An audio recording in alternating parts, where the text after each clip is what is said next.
Assalamualaikum warahmatullahi wabarakatuh. Kami dari kelompok 2 akan membahas tentang anggaran penjualan dan ramalan penjualan metode kuadrat terkecil. Berikut adalah nama-nama kelompok 2. Baiklah, saya akan mulai dari apa itu anggaran penjualan. Anggaran penjualan. Anggaran penjualan sebagai rencana terperinci mengenai penjualan perusahaan untuk periode mendatang, yang meliputi rencana mengenai jenis produk, jumlah produk, harga jual produk, serta lokasi penjualan. Anggaran penjualan disebut sebagai anggaran dasar karena disusun terlebih dahulu dari anggaran lainnya dan dapat dijadikan dasar penyusun anggaran lainnya. Agar anggaran penjualan yang disusun tepat dan akurat, terdapat langkah-langkah yang harus dilakukan, yaitu 1. Mempertimbangkan faktor yang mempengaruhi anggaran penjualan. 2. Menentukan harga jual yang akan diberlakukan. Yang ketiga, membuat ramalan tiap produk yang hendak dijual. Yang keempat, serta melakukan penyusunan anggaran penjualan setelah taksiran penjualan produk dihitung.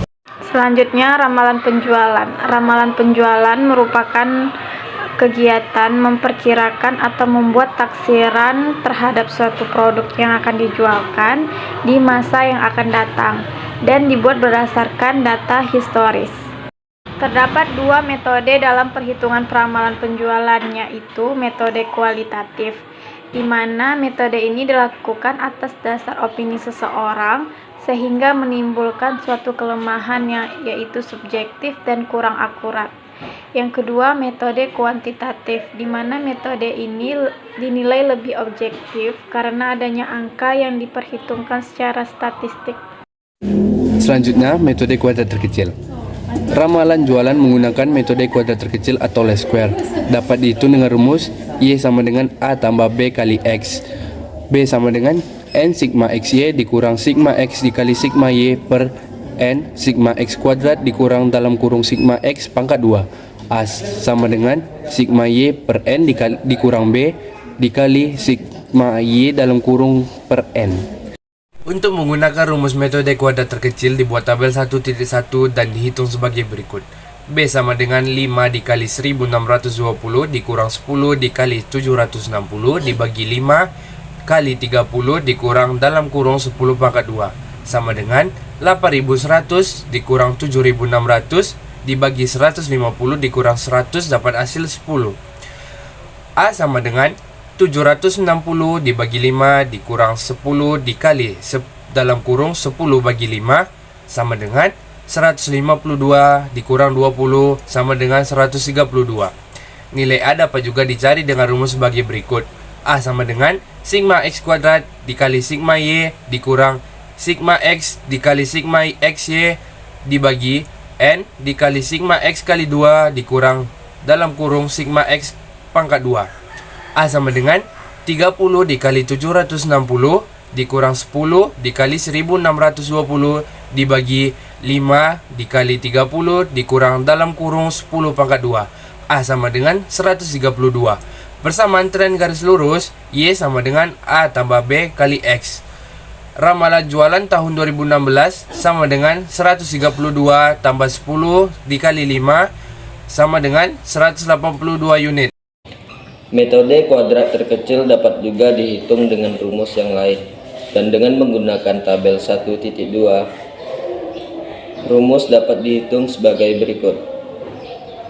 Pada tahun 2011, nilai jualan sebesar 130, nilai X sebesar min 2, nilai XY sebesar min 260, nilai X kuadrat sebesar 4. Pada tahun 2012, nilai jualan sebesar 145, nilai X sebesar min 1, nilai XY sebesar min 145, nilai X kuadrat adalah 1.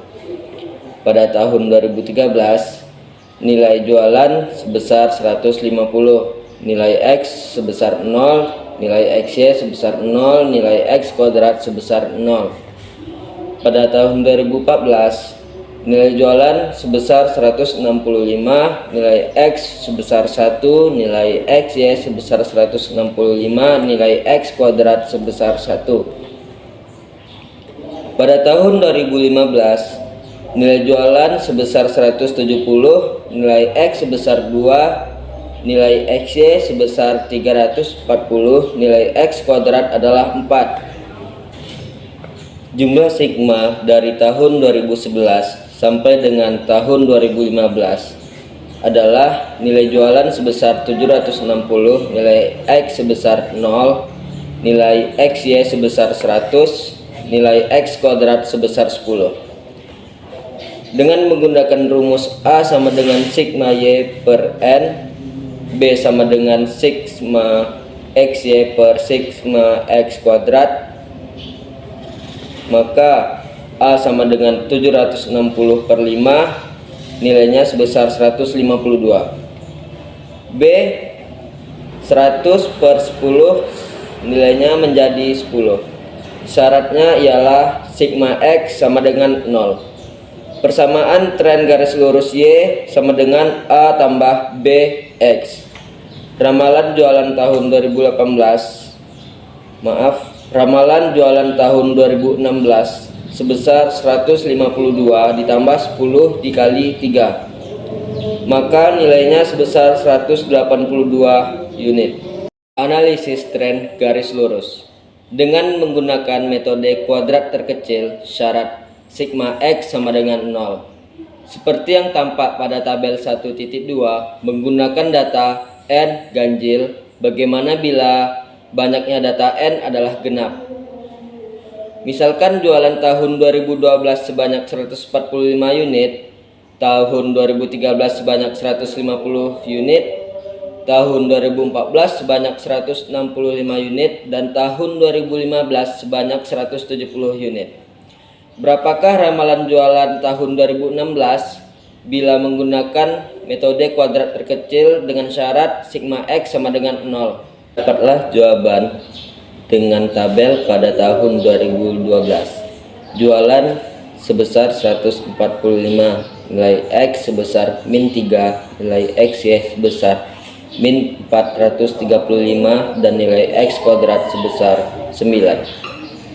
Pada tahun 2013, nilai jualan menjadi 150, nilai X menjadi min 1, nilai XY menjadi min 150, nilai X kuadrat menjadi 1.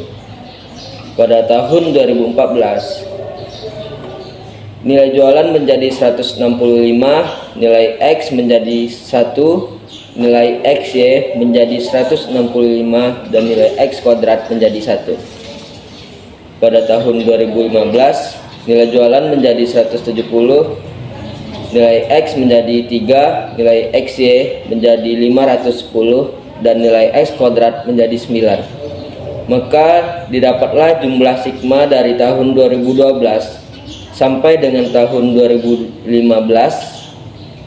Nilai jualannya menjadi 630, nilai X menjadi 0, nilai XY menjadi 90, nilai X kuadrat menjadi 20.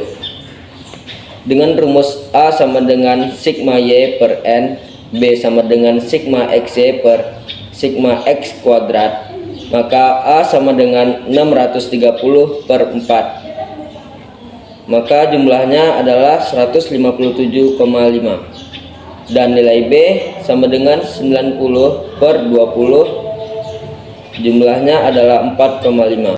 Persamaan tren garis lurus Y sama dengan A plus BX.